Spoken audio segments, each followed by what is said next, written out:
बंदी छोड़ सतगुरु रामपाल जी परमेश्वर जी की जय हो।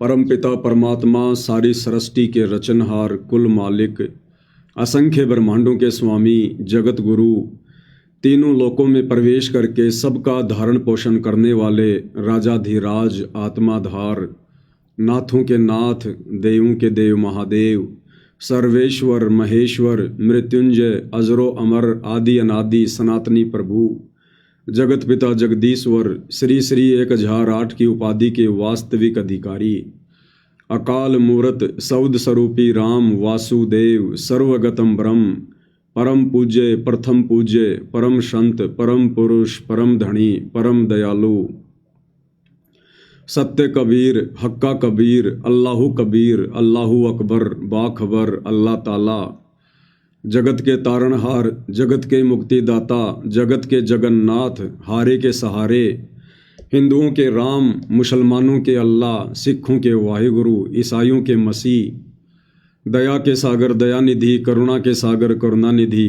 स्वयंभू परिभू संकट मोचन कष्ट हरण मंगल करण दुख भंजन अविगत कबीर निर्विकार निर्विषम परमात्मा अलय अलेख सतगुरु आदि अनादि सतगुरु असली मर्यादा पुरुषोत्तम असली राम असली कृष्ण असली घनश्याम असली मुरारी राजाओं के राजा महाराजाओं के महाराजा शहंशाहों के शहंशाह सम्राटों के सम्राट भगवानों के भगवान अल्लाहों के अल्लाह प्रभुओं के प्रभु मसीहाओं के मसीह सच्चे वाहिगुरु बाबाओं के बाबा पीरों के पीर सेठों के सेठ जगत सेठ सावड़सा सेठ सर्वगुण संपन्न अनंत कोटि कलाओं के स्वामी अनंत कोटि ब्रह्मांडों के नायक योगियों में महायोगी ध्यानियों में महाध्यानी सिद्धों में परम सिद्ध ज्ञानियों में तत्वज्ञानी ब्रह्मज्ञानी महाज्ञानी परम ज्ञानी सर्वश्रेष्ठ ज्ञानी विज्ञानी युवा कबीर समर्थ कबीर असमवात अमित ओजा सच्चे रहनुमा करीम अल्लाह सुभान अल्लाह दुनिया के अंतिम पैगंबर 8 सितंबर 1951 से गांव धनाना जिला सोनीपत हरियाणा भारतवर्ष की पावन भूमि पे प्रकट रियल कल्कि भगवान श्री नारायण साकार हरि श्री बाबा साहेब नूर अनंत परमात्मा सच्चे दरवेश सच्चे बाखबर गरीब निवाज संत श्रोमणी सतगुरु रामपाल जी परमेश्वर जी के चरण कमल में साध संगति से जुड़े हुए देश विदेश से आप और हम सभी सत्सेवक भाई बहनों का अनंत कोटि दंडवत प्रणाम। सत्साई भाई और बहनों, बहुत बड़ी दया बहुत बड़ी मेहर पूज्य गुरुदेव भगवान की परमेश्वर रामपाल जी की, जिनके शुभ आशीर्वाद से विशेष आशीर्वाद से आप और हम सभी साध संगति से जुड़े हुए सत्सेवक भाई बहन ज्ञान को आधार बनाकर हर प्रकार से संघर्ष करते हुए इस मोक्ष मार्ग पर गुरुदेव भगवान के अमर तत्व ज्ञान को आधार बनाकर दृढ़ता के साथ निरंतर दिन प्रतिदिन आगे की ओर ही बढ़ रहे हैं।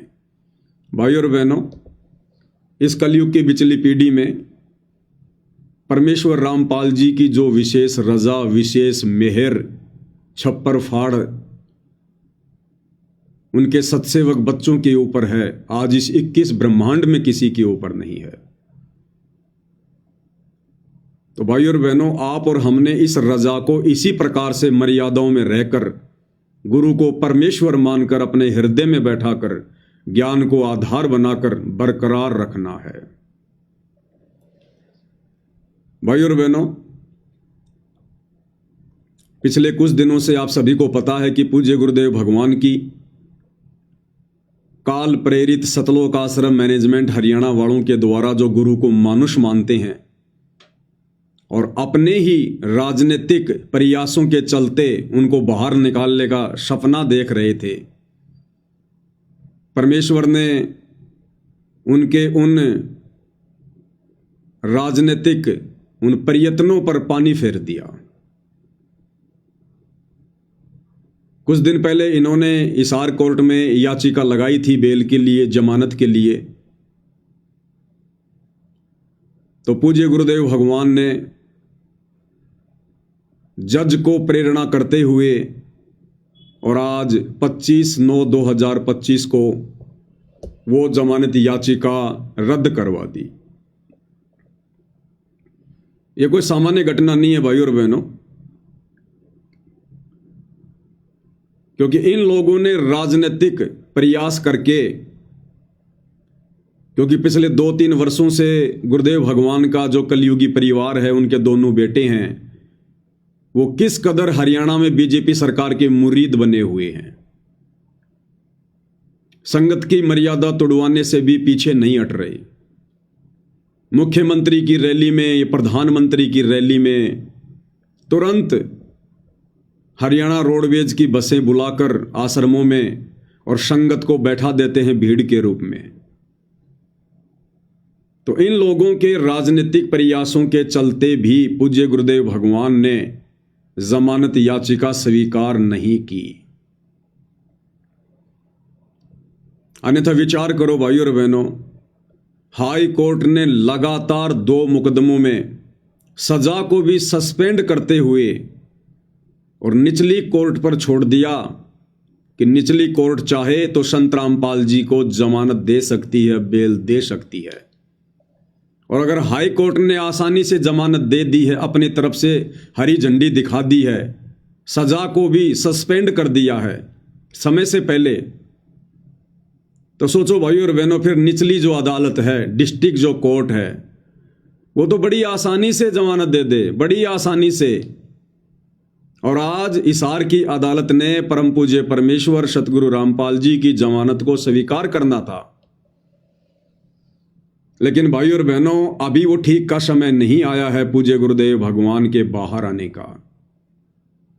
इसलिए गुरुदेव ने स्वयं जज में प्रेरणा करते हुए और जमानत याचिका खारिज करवा दी। भाई और बहनों, इन आश्रम वालों ने तो सारे प्रयत्न किए। ये आश्रम वाले तो चाह रहे थे कि गुरुजी आ जाएं, गुरुजी आ जाएं। इतने दिनों से संगत को भ्रमित कर रखा है, हम तैयारियों में लगे हुए हैं। कभी धनाना आश्रम में ट्रैक्टर से हल जोतते हुए दिखाते हैं कि गुरुजी आ रहे हैं, तैयारियां चल रही हैं। कभी गुरुजी के विश्राम के लिए धनाना आश्रम में एक 2 मंजिला इमारत बन रही है, उसको दिखाते हैं बार बार कि गुरुजी आ रहे हैं, गुरुजी आ रहे हैं। तो पूरा का पूरा शतलोक आश्रम मैनेजमेंट हरियाणा, गुरुदेव का परिवार, उनके भाई बंधु रिश्तेदार, सबके सब चाह रहे हैं कि गुरुजी आ जाएं, गुरुजी आ जाएं। और इन शतलोक आश्रमों से जुड़ी लाखों की संगत वो भी चाह रही है कि गुरुजी आ जाएं, गुरुजी आ जाएं, गुरुजी आ जाएं। उसके बावजूद भी गुरुदेव भगवान ने उन लोगों की नहीं सुनी। क्यों नहीं सुनी भाई? अरे इतना तो आप आश्रम वालों को विश्वास होगा कि सतगुरु रामपाल जी भी कोई छोटी मोटी शक्ति हैं, छोटी मोटी पावर हैं। हालांकि आप लोग उनको परमात्मा तो नहीं मानते, भगवान तो नहीं मानते, खाली जुबान से भगवान भगवान के जयकारे लगाते हो, हृदय में जगह नहीं है। आप तो भगवान मानते हैं उस डाढ़ी मूंछ वाली कबीर जी की समझे जाने वाली मुर्दा फोटो को। तो आप लोग तो चाह रहे थे सारे के सारे कि हमारे गुरुजी जमानत पर आ जाएं, जमानत पर आ जाएंगे, और आप लोगों को पूरी उम्मीद थी कि गुरुजी जमानत पर आएंगे। तो तुम्हारे कबीर भगवान ने भी, डाढ़ी मूंछ वाले ने भी तुम्हारी अर्जी स्वीकार क्यों नहीं करी? अरे क्या दोष है तुम्हारे दिल में, क्या दोष है तुम्हारे मन में? अरे तुम दुनिया में ढिंडोरा पीटते हो कि कबीर भगवान समर्थ है, कबीर भगवान समर्थ है, कबीर भगवान जो चाहे सो कर दे, 14 कोटि दूत यम डर ही, ऊत भूत जम त्रास निवारे, चित्रगुप्त के कागज फारे। तो कबीर भगवान अभी तक तुम आश्रम वालों से नाराज क्यों है? अपने अंश को, अपने हंस को, अपने अवतार को तुम लोगों के अनुसार हिसार जेल से बाहर क्यों नहीं निकाल पा रहा कबीर? अरे क्या कमी रह गई आश्रम वालों तुम्हारे अंदर? तुम्हारी भक्ति में, तुम्हारी श्रद्धा में, तुम्हारी मर्यादाओं में, तुम्हारे समर्पण में? क्या कमी रह गई? विचार करो बैठकर, 2 मिनट चिंतन मनन करो संसार से हटके। क्यों नहीं सुनी भगवान ने तुम्हारी? ना तुम्हारे गुरु ने सुनी, ना तुम्हारे भगवान ने सुनी तुम्हारी, जबकि तुम्हारा गुरु समर्थ, तुम्हारा भगवान समर्थ। और जज इतना बड़ा हो गया कि तुम्हारे भगवान के रहते सहते, तुम्हारे गुरु के रहते सहते, और जज ने जमानत कैंसिल कर दी। क्या कमी है तुम्हारे अंदर? वो तो आ सकते हैं ना। अरे सतगुरु जो चावे सो करही, भरम पड़ो मत कोई, सेऊ धड़ पर शीश चढ़ाया पाछे करी रसोई। ये सतगुरु तो वो समर्थ है जो धर्म राय के दरबार में भी आप और हमारा मुकदमा लड़ेगा। भाई कर ले गुरु वकील, मुकदमा भारी है। तो ये तो हो नहीं सकता कि सतगुरु मजबूर होगा, सतगुरु लाचार होगा और जज सतगुरु पर भारी होगा। ये तो हो नहीं सकता। इसका मतलब सतगुरु जानबूझकर नहीं आना चाह रहे। अब क्यों नहीं आना चाह रहे भाई सतगुरु? इसका मतलब संगत में कमी है, संगत के विश्वास में कमी है, संगत की भक्ति में कमी है, संगत की मर्यादाओं में कमी है, जो अभी तक अपने गुरुदेव भगवान को प्रसन्न करने योग्य नहीं बनी है। आप आश्रम वालों से गुरुदेव भगवान प्रसन्न नहीं है, क्योंकि बाहर निकालने का प्रयास तो तुम लोग करवा रहे हो ना, जमानत तो तुम लोग लगवा रहे हो ना। तो भगवान तो आने को तैयार है, अपने बच्चों को गले से लगाने को तैयार है, फिर क्यों नहीं आ रहे? क्योंकि अभी तुम आश्रम वाले भगत नहीं बने। अभी तुम व्यभिचारणी भक्ति कर रहे हो, वैश्या भक्ति कर रहे हो। अभी तुम पतिव्रता पद पर नहीं आए। अभी तुम्हारे हृदय में गुरु परमात्मा के रूप में नहीं समाया। अभी तुम्हारा आचरण दोगला है। तुम्हारे विचार जगत वालों से भी गए गुजरे हैं। इसलिए सतगुरु अभी बाहर नहीं आना चाह रहे कि क्या करूंगा बाहर जाकर। अगर मैं बाहर चला भी गया तो संगत का क्या सुधर गया?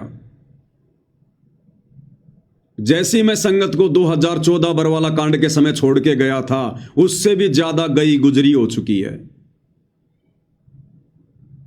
जैसा मनमाना आचरण मेरे परिवार वाले, ये कोऑर्डिनेटर बरवाला कांड के समय कर रहे थे, उससे भी कई गुना ज्यादा मनमाना आचरण बरवाला कांड के बाद इन लोगों ने शुरू कर दिया।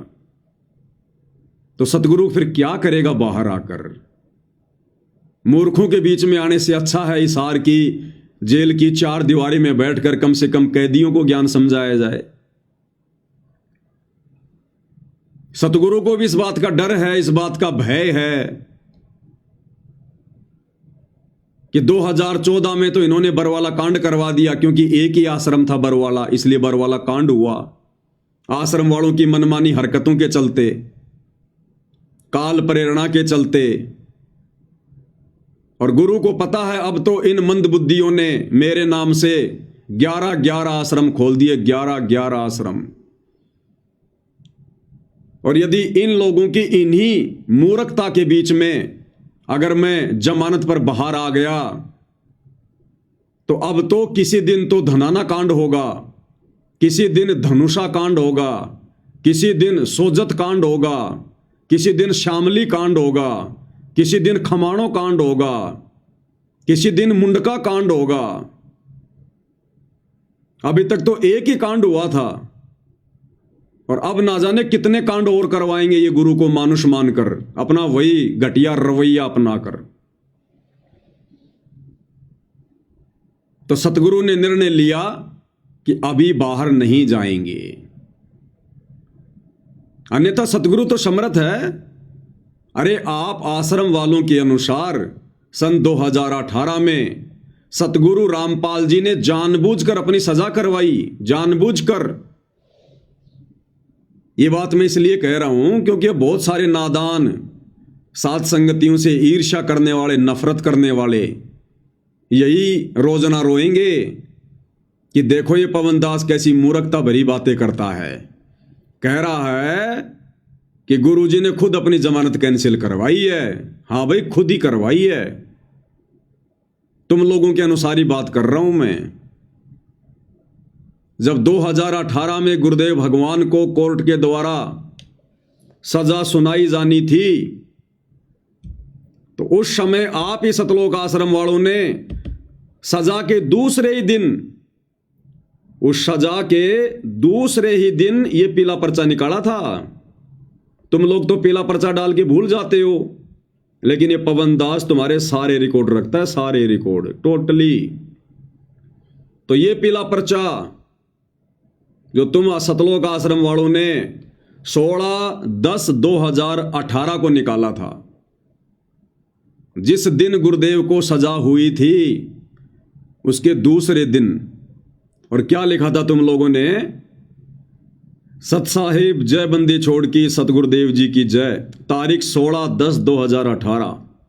जैसा कि संत रामपाल जी महाराज जी ने बार बार सत्संग के माध्यम से बताया है कि इस पृथ्वी पर स्वर्ग बनाना है, लेकिन आज की स्थिति को देखते हुए अभी बहुत कुछ सिस्टम ठीक करना है।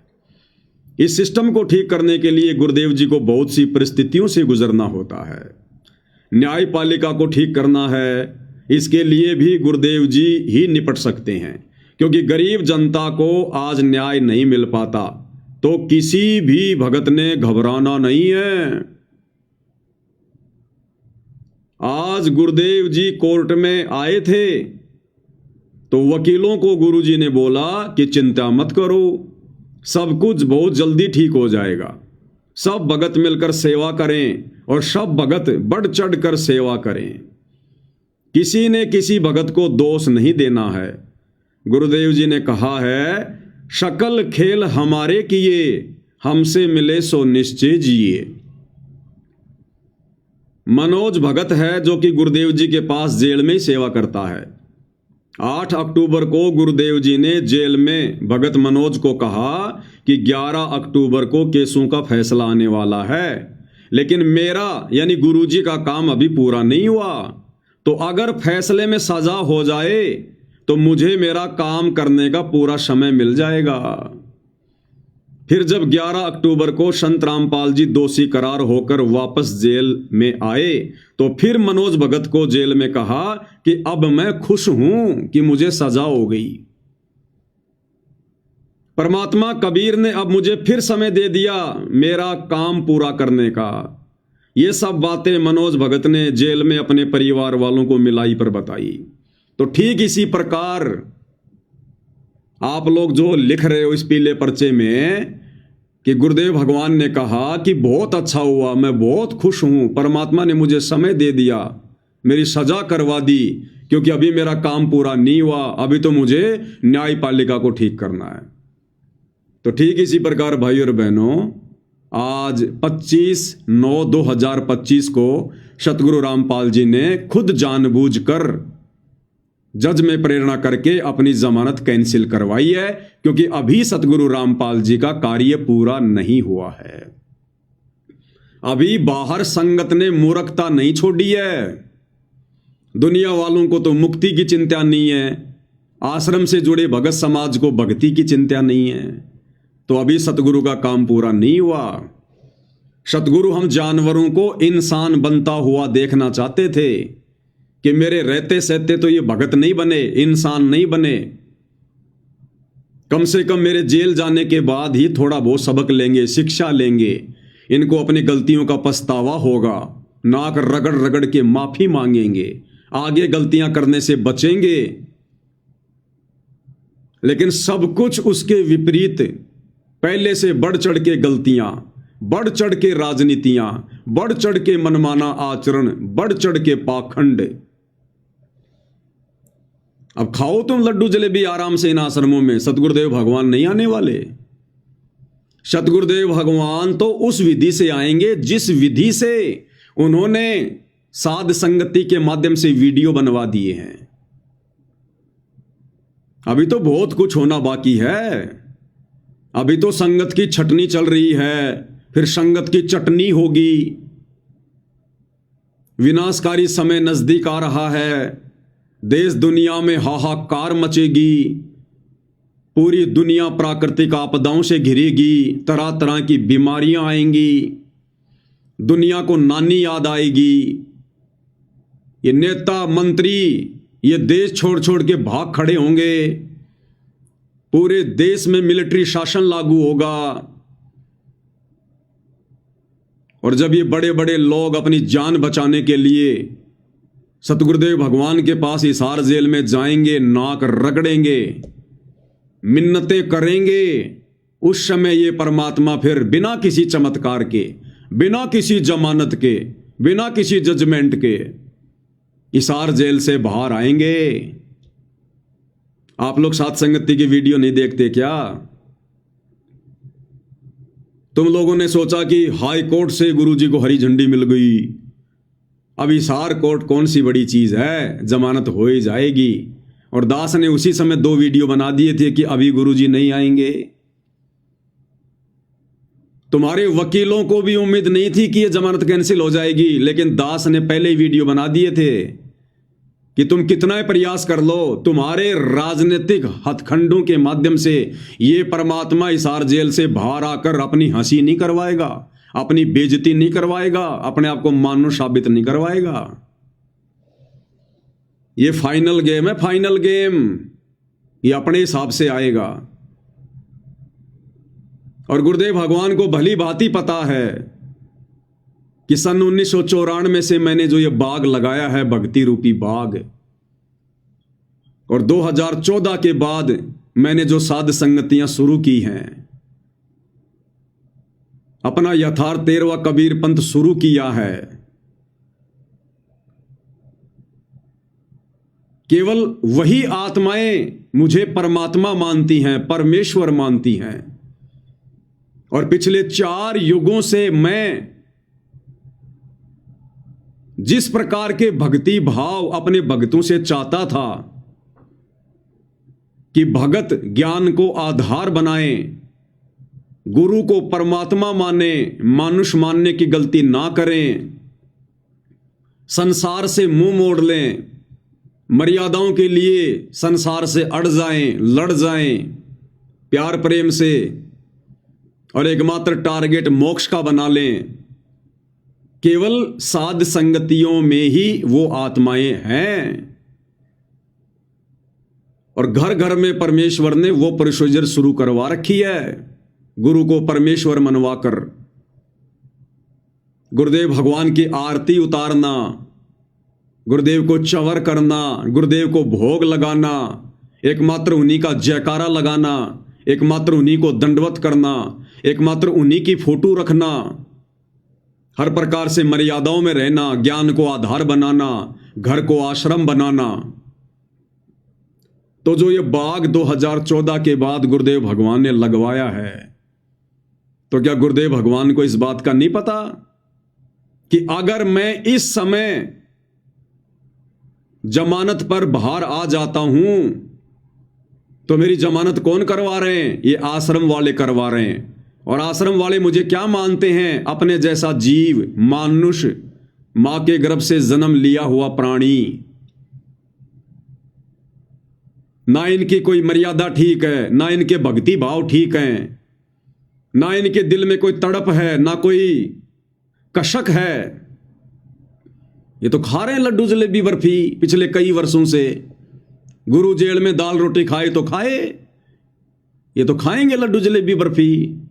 आश्रमों में घूमेंगे फिरेंगे, मनोरंजन करेंगे, कबीर का झोपड़ा देखेंगे, सेल्फियां लेंगे, जुलाहों का कुआं देखेंगे, नकली मिट्टी की गाय बैल बांधेंगे, लहर तरा तालाब बनाएंगे, राजनेताओं से सांठगांठ करेंगे, जगत वालों से यारी दोस्ती रिश्तेदारी निभाएंगे, झूठा भाईचारा निभाएंगे, कदम कदम पे मर्यादा तोड़ेंगे।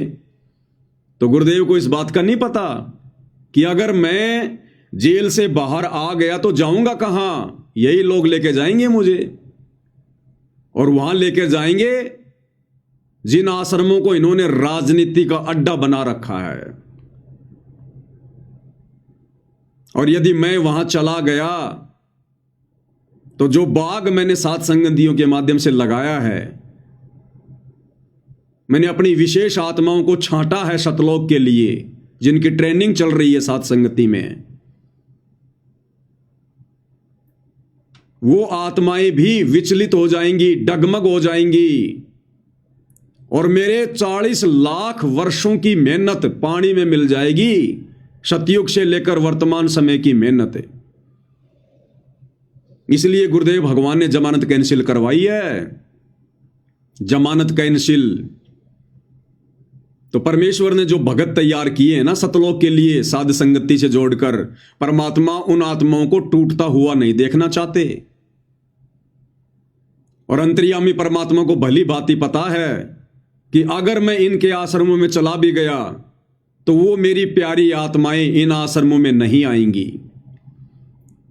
वो उसी प्रकार से ज्ञान को आधार बनाकर गुरु को शब्द रूप में विराजमान करके अपने घर पर भक्ति करेंगी। इन आश्रमों की तरफ वो झांक कर भी नहीं देखेंगे, झांक कर भी।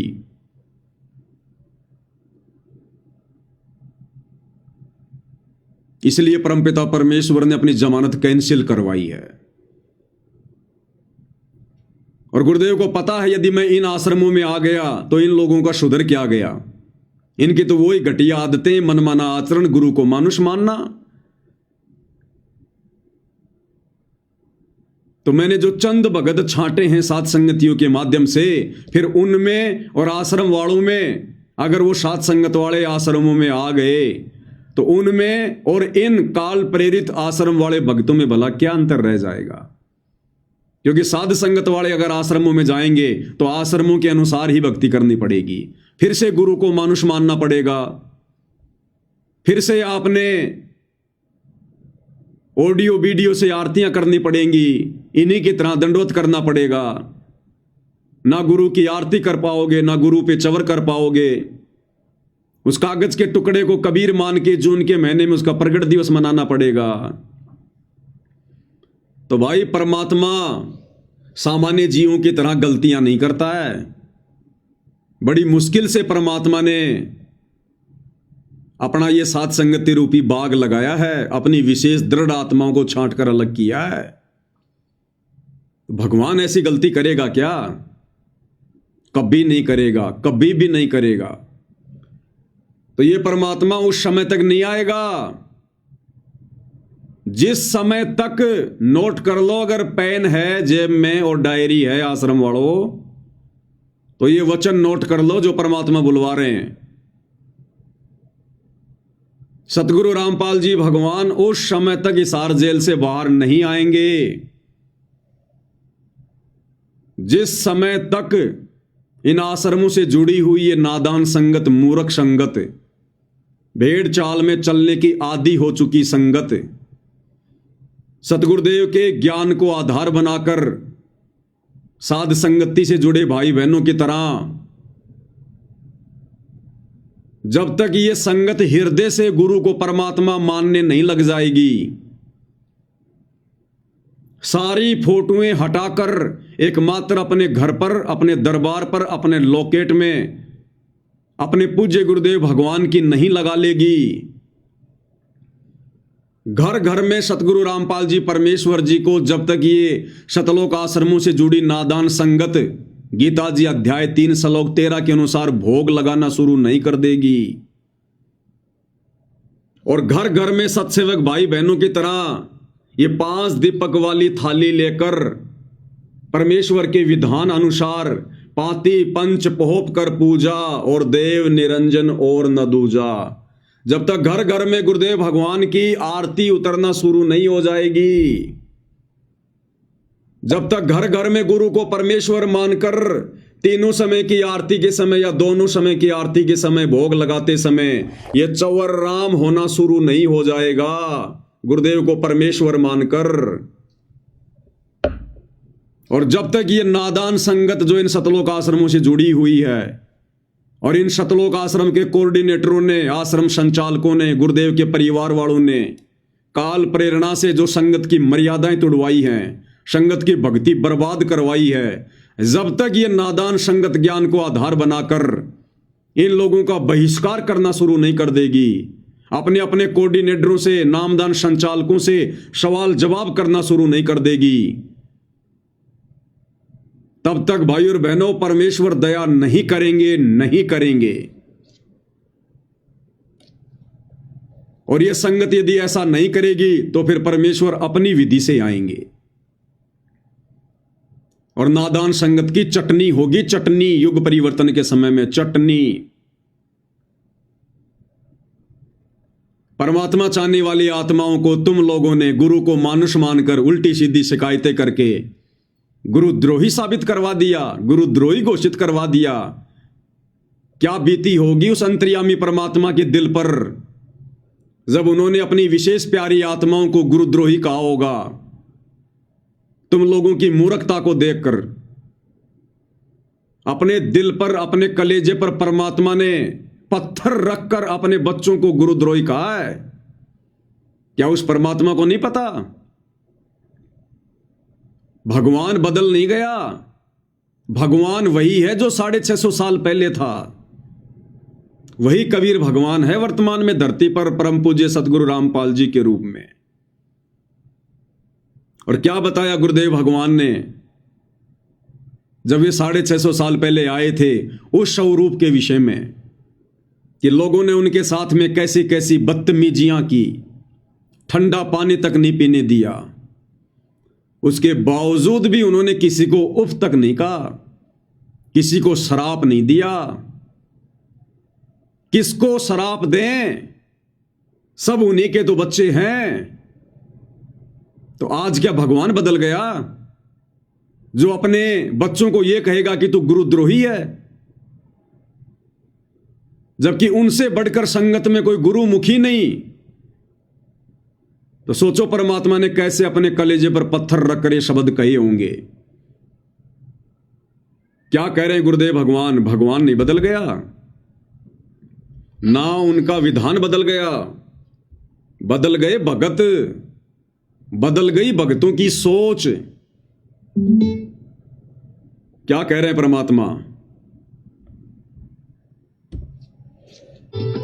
परमात्मा आए थे, कबीर जी उनके साथ कितना अत्याचार किया था, और किसी को उन्होंने एक शब्द भी अप नहीं बोला, किसी को श्राप नहीं दिया, क्योंकि उसको पता था मेरे बच्चे हैं, किसको मारूं और किसको श्राप दूं। तो पुण्यात्माओं, यहां आप देख लो पिछले इतिहास, किसी भी संत को जरा सा कुछ कह दे, श्राप दे दे, तेरा नाश होएगा और उसकी वीरान मिट्टी हो जाए। अपना भी नाश किया उसने भक्ति का, और वो अगले को भी दुख दे दिया। तो वो परमात्मा थे। तो इसी प्रकार, इसी आधार से आपने इस मार्ग को आगे बढ़ाना है, दास का सहयोग देना है। क्या कह रहे हैं गुरुदेव? किसको शराप दे वो परमात्मा? वो अन्य नकली साधु संतों की तरह नहीं होता, दुर्वासा की तरह नहीं होता, विश्वामित्र की तरह नहीं होता, चुनक ऋषि की तरह नहीं होता, जो जरा सा उनको कोई कुछ कह दे और श्राप दे दे, सामने वाले का सत्यानाश कर दें। ये गुरुद्रोही शब्द क्या है पता है तुम्हें? ये दुनिया का सबसे बड़ा श्राप है, सबसे बड़ा श्राप। अरे गुरुद्रोही होने के बावजूद 650 साल पहले परमात्मा ने कमाल को भी कभी गुरुद्रोही नहीं कहा, उस समय कभी गुरुद्रोही नहीं कहा। आज गुरुदेव भगवान बता रहे हैं कि वो गुरुद्रोही हो गया था, उस समय कबीर भगवान ने उसे गुरुद्रोही नहीं कहा। और आज जो आत्माएं गुरु को परमात्मा मान रही हैं, अपनी पलकों पे रखती हैं, उनके लिए अपनी जान हथेली पर लेकर चलती हैं, उनके वचन को निभाने के लिए समाज से संघर्ष कर रही हैं, उन आत्माओं को परमात्मा गुरुद्रोही की संज्ञा देंगे? आश्रम वालों, तुम्हारी बुद्धि भ्रष्ट है, बुद्धि भ्रष्ट। तो जब तक ये संगत लाल और लालड़ी की पहचान करने योग्य नहीं हो जाएगी, स्वयं निर्णय करने के योग्य नहीं हो जाएगी, अभी तक तो तुम आश्रम वाले भगत को नहीं पहचान पाए। भगत को, भगवान को क्या तुम खाक पहचानोगे?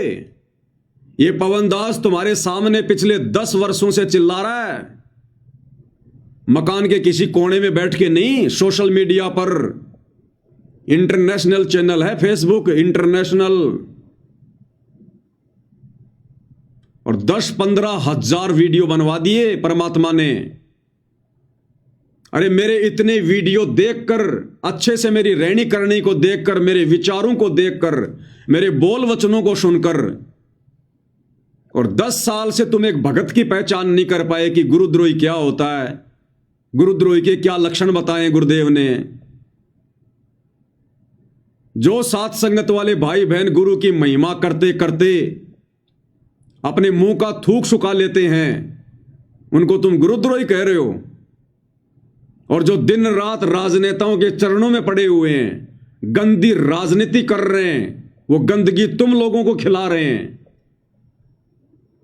आन उपासना करवा रहे हैं तुम्हारे से, दर दर धक्के खिला रहे हैं तुम्हारे से, एक भी मर्यादा तुम्हारी सुरक्षित नहीं छोड़ी, दान धर्म तुम्हारा दुरुपयोग हो रहा है, उनको तुम गुरुमुखी कह रहे हो, परम भगत कह रहे हो। तो क्या करेंगे गुरुदेव भगवान जमानत करवा कर ऐसे मंदबुद्धियों के बीच में आकर, जिनको अभी तक केवल एक भगत की पहचान नहीं करनी आई, वो भगवान की क्या खाक पहचान करेंगे। तो परमेश्वर अब अपने हिसाब से आएगा, अपने हिसाब से, अपने हिसाब से। क्योंकि तुम्हारे को गुरुदेव ने मौका दिया तुम्हारे हिसाब से आने के लिए, तुम्हारी बरवाला कांड की गलतियों को माफ किया, नजरअंदाज किया, कोई बात नहीं, बच्चों से गलती हो गई, हो सकता है मेरे जेल जाने के बाद ये सुधर जाएंगे, संभल जाएंगे। बरवाला कांड किसकी देन है? राष्ट्रीय समाज सेवा समिति की, सतलोक आश्रम मैनेजमेंट हरियाणा की, इन कोऑर्डिनेटरों की, गुरुदेव के परिवार की। सारी की सारी व्यवस्था तो ये संभाल रहे थे, हथियारों की व्यवस्था करना, भक्तों को कमांडो बनाना, सरकारों के खिलाफ पुस्तकें लिखना, जजों को भड़काना, सारी व्यवस्था तो ये कर रहे थे। इन्हीं लोगों के कारण भक्तों की और प्रशासन की झड़प हुई, 6 भक्तों की मौत हुई और मुकदमा लगा सतगुरु रामपाल जी पर। सतगुरु रामपाल जी ने मारा है। सतगुरु रामपाल जी ने तुम्हें आदेश दिया था कि पुलिस वालों को आश्रम में मत आने दो, या मैं तारीख पर नहीं जाऊंगा, तुम कमांडो बन जाओ, हाथों में हथियार ले लो। अरे जिस भगवान ने पिछले 35 वर्षों से इन हाथों से कुकर्म छुड़वाकर दान करना सिखाया, इन हाथों को सामने वाले के सामने आदीनी से जोड़ना सिखाया, इन हाथों में सुमरणी पकड़ाकर मंत्र करना सिखाया, वो भगवान बरवाला कांड में तुम्हें उस कव्य जैसे काले काले कपड़े पहनाकर, हाथों में 6-6 फुट के डंडे देकर, बंदूकें देकर तुम्हारे को कमांडो बनाएगा, तुम्हें लड़ाकू बनाएगा, तुम्हें गुंडा और मवाली जो है वो बनवाएगा। सारा का सारा षड्यंत्र गुरुदेव के परिवार का, इन हत्याओं का जिम्मेदार गुरुदेव का परिवार, ये कोऑर्डिनेटर, और इनको अपनी गलती का जरा भी इनको मलाल नहीं है। अरे नाक रगड़ के माफी मांग लेनी चाहिए थी, नाक रगड़ रगड़ के, और कोर्ट में जाकर सरेंडर कर देना चाहिए था कि सारी गलती हमारी है, हमारे गुरुदेव का कोई आदेश नहीं था, हमारी बुद्धि भ्रष्ट हो गई थी काल प्रेरणा से, हमारी गलती है, हमें अरेस्ट करो, हमें सजा दो, हमारे गुरुदेव भगवान निर्दोष है, उनको छोड़ दीजिए। ये होता है शिष्य का धर्म। और तुम लोगों ने क्या किया? कोई 8 साल से भगोड़ा बन के घूम रहा है, कोई 10 साल से भगोड़ा बन के घूम रहा है, छुपते फिर रहे, दर दर की ठोकर खाते हुए। कब तक छुपोगे? अरे सरकार से तो छुप जाओगे, प्रशासन से तो छुप जाओगे, अपने कर्मों से कैसे छुपोगे? भगवान से कैसे छुपोगे? वो सजा बाकी है, मिलेगी सजा। ये बकवास ज्यादा दिन की नहीं है जो तुम कर रहे हो वर्तमान में, ये पाखंड आडंबर। पाप का घड़ा भर गया तुम्हारा, समय नजदीक है, बच नहीं पाओगे अब। बहुत दिन हो गए तुम्हें काल की गुलामी करते हुए, सतगुरु के दिल पर चोट करते हुए। अब ये परमात्मा, अब ये खरा खरा काम करेगा, खरा खरा काम। ये लास्ट था, लास्ट। अगर तुम्हारा आचरण सुधर जाता, अगर तुम अपनी गलतियों की माफी मांग लेते, और ये जो आश्रम तुमने खोले हैं, यदि इनको राजनीति का और मनोरंजन का अड्डा ना बनाकर अगर भक्ति का इनको सेंटर बना लेते, तो हो सकता है परमात्मा दया कर देते। लेकिन तुम्हारे अंदर तो राग, द्वेष, ईर्ष्या, लड़ाई झगड़ा, भक्तों को तुम जान से मारने का प्रयास करते हो। तुम्हारी शर्म खा गया काल, शर्म। जानवर से भी गए गुजरे हो गए तुम, गुंडे मवालियों से भी गए गुजरे, और उम्मीद कर रहे हो कि सतगुरु हमारे पास आएंगे। अब तुम्हारे रिटायरमेंट होने का समय आ गया, रिटायरमेंट होने का। यह परमात्मा समदृष्टि है। अभी तक तुमने केवल इनका प्यार प्यार देखा है, प्यार प्यार। अभी इनका जो रिजल्ट आएगा, इनका जो जजमेंट आएगा, वो देखना। हल्के में ले लिया सतगुरु को, हल्के में। वेदों में लिखा है कि वो परमात्मा जब पृथ्वी पर आता है, मनुष्य के बच्चे के रूप में प्रकट होता है, एक सामान्य व्यक्ति की भूमिका करता है, लीला करता है, मित्र की तरह व्यवहार करता है, और मित्र की तरह व्यवहार करने के चलते उसके आसपास रहने वाले उसको अपना मित्र मान लेते हैं, अपने जैसा मानुष मान लेते हैं, और गलतियों पर गलतियां करते हैं। तो तुमने हल्के में ले लिया सतगुरु को। ये वही परमात्मा है जिसने त्रेता युग में हिरण्याकुश की छाती फाड़ी थी, जिसने त्रेता में रावण की नाभि में तीर मार के उसको मौत की नींद सुलाया था, द्वापर में कंस का वध किया था, और समय समय पर श्रृंगार करता रहता है यह परमात्मा। अभी तक तुमने केवल इनका सौम्य रूप देखा, सौम्य रूप, सादा रूप, सरल रूप। क्योंकि जब जब यह परमात्मा धरती पर तत्वदर्शी संत की भूमिका में आता है, एक संत की भूमिका में आता है, उस समय यह परमात्मा संत के अनुसार ही व्यवहार करता है। अन्यथा उनके फॉलोवर भी वैसा व्यवहार करेंगे जैसा वो संत करेगा।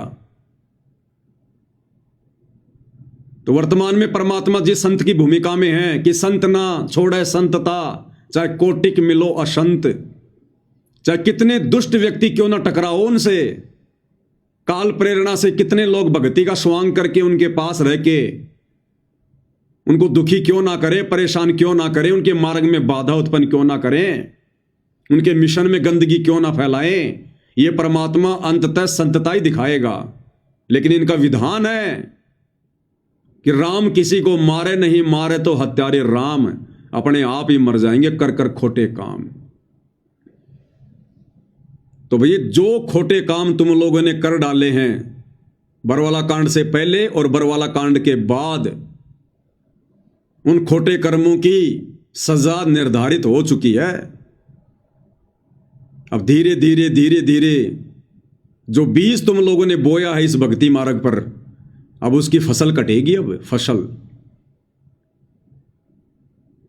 इस युग परिवर्तन के दौर में तुम लोग भी अछूते नहीं रहोगे, जिन्होंने गुरु को मानुष मानकर हैंडल किया है और गुरु की आज्ञा से ज्यादा अपना मनमाना आचरण संगत के ऊपर थोपा है। अब समय आ रहा है, तो ऐसे नहीं आने वाला है परमात्मा। और ये नादान संगत अगर संभल सकती है तो संभल जाए। देखो इन मुख्य मुख्य लोगों का तो हो गया बेड़ा गर्क, इनको तो कोई माफी नहीं है, ना इस जन्म में माफी है ना अन्य किसी जन्म में इनको माफी है। ये कलयुग की पिछली पीढ़ी तो इन्होंने बर्बाद कर दी, अनमोल मनुष्य जन्म इन्होंने बर्बाद कर दिया गुरु को मानुष मानकर। तो ये जो मुख्य मुख्य लोग हैं ना, जिनमें गुरुदेव के बेटा बेटी भाई बंधु रिश्तेदार, ये कोऑर्डिनेटर, आश्रम संचालक, ये वर्ल्ड कोऑर्डिनेटर, बड़े बड़े सेवादार, ये जितने भी लोग हैं, ये 150, इन्होंने तो अपनी भक्ति और जीवन कर लिया बर्बाद। लेकिन संगत को फिलहाल मौका है। कब तक? जब तक गुरुदेव भगवान हिसार जेल से बाहर नहीं आते हैं। और ये जानबूझकर गुरुदेव ने आज अपनी जमानत कैंसिल करवाकर इस नादान संगत को एक मौका दिया है। और ये लास्ट मौका है, अंतिम मौका है ये। संभल सको तो संभल लेना, इसके बाद मौका नहीं मिलेगा। उसके बाद तुमने जो बीज बोया है इस भक्ति मार्ग पर, जैसी तुमने मर्यादा निभाई है, जैसा तुमने गुरु को मानकर भक्ति की है, वैसा ही परिणाम मिलेगा, वैसा ही। तो तुम्हें 2-2.5 साल का मौका और मिल रहा है, 2-2.5 साल का। संभल सको तो संभल जाना संगत वालों, अन्यथा तुम्हारी दुर्गति करवा के छोड़ेंगे लोग, दुर्गति। तुम्हें ना घर का ना घाट का, धोबी का कुत्ता बना के छोड़ेंगे, धोबी का कुत्ता।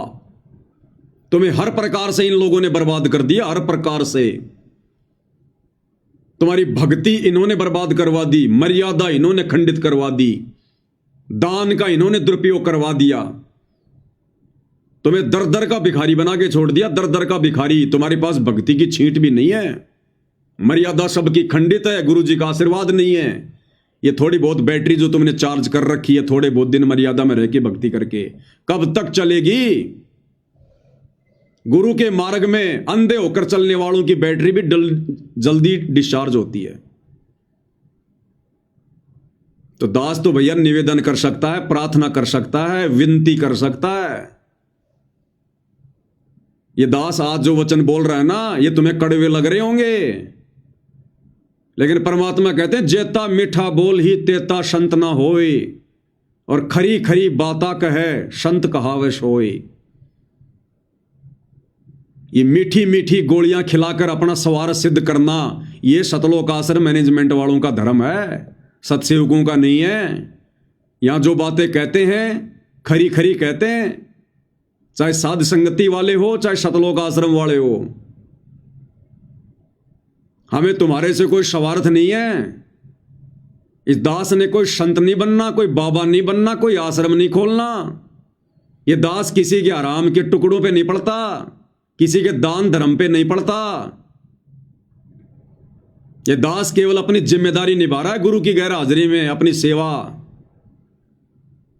और जो भी है खरी खरी कहेंगे, और खरी खरी कहते आए हैं, उसके लिए जेल भी जाना पड़ा, झूठे मुकदमे भी झेल रहे हैं, मार पिटाई भी खाई है, और आगे भी नौबत आई तो सहन करेंगे। लेकिन सतगुरु ने जिस मार्ग पर चलना सिखा दिया उसी पर चलेंगे, क्योंकि रेलगाड़ी या तो चलती नहीं, और चलती है तो पटरी पे चलती है। रेलगाड़ी के लिए तुम जितनी मर्जी जीटी रोड बना दो, नहीं चलेगी जब तक उसको पटरी नहीं मिलेगी। तो सत्सेवक भाई बहन अगर चलेंगे तो अपने गुरु के वचन पर चलेंगे, मर्यादाओं पर ही चलेंगे, अन्यथा पैर रोप के वहीं खड़े हो जाएंगे। दो नाव की सवारी करने का शौक नहीं है हमारे को, तुम आश्रम वालों की तरह आंख बंद करके भेड़ चाल में चलने का ये फॉर्मूला गुरुदेव ने हमें नहीं बताया। तो लास्ट एंड फाइनल तुम लोगों को चेतावनी है, ये लास्ट एंड फाइनल। सुधर जाओ, संभल जाओ। इन काल प्रेरित सतलोक आश्रम वालों का जितना जल्दी साथ छोड़ दोगे तुम्हारे हित में, तुम्हारे भले में। अन्यथा तुम्हारे द्वारा दिया गया दान आने वाले समय में तुम्हारे शरीर पर कांटों की तरह चुभेगा, कांटों की तरह। अकाल मौत, घर घर में झगड़ा, लड़ाई, राग द्वेष, हॉस्पिटलों में सड़ोगे, हॉस्पिटलों में। ये तुम्हें परमात्मा का विधान बता रहा हूं, कोई शराब नहीं दे रहा। मेरी औकात नहीं है किसी को शराब देने की, और ना मैं इतना मूर्ख हूं जो अपनी भक्ति बर्बाद करूंगा 2 कोटि के जीवों को शराब देके। तुम्हें शराब देके मुझे क्या मिलेगा? तुम्हें भगवान का विधान बता रहा हूं कि जो अपने गुरु जी को खून के आंसू रुलाते हैं, अपनी उल्टी हरकतों के चलते, मनमाने आचरण के चलते, पाखंड के चलते, भेड़ चाल के चलते, जिन बातन से गुरु दुख पावे उन बातों को दूर भगावे। अरे ज्ञान गंगा पुस्तक बांटने के अलावा एक भी वो कर्म बता दो जो 2014 बरवाला कांड के बाद तुम लोगों ने सतगुरु को खुश करने के लिए किया हो, मर्यादा वाला किया हो, भक्ति बढ़ाने वाला किया हो। एक कर्म बता दो ज्ञान प्रचार के अलावा। तुम्हारे सारे घटिया कर्म, उल्टे कर्म, ज्ञान विरुद्ध कर्म, काल प्रेरित कर्म तुम लोगों ने सतगुरु को खून के आंसू रुलाए।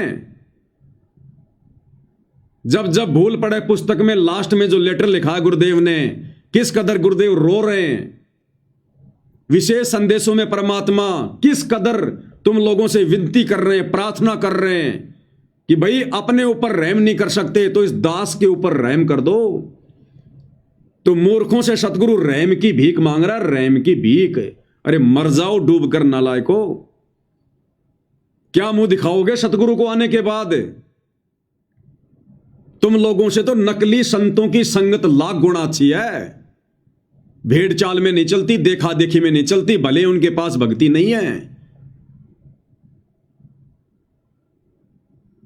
तो ये लास्ट एंड फाइनल वार्निंग है तुम लोगों को सतगुरुदेव भगवान की तरफ से।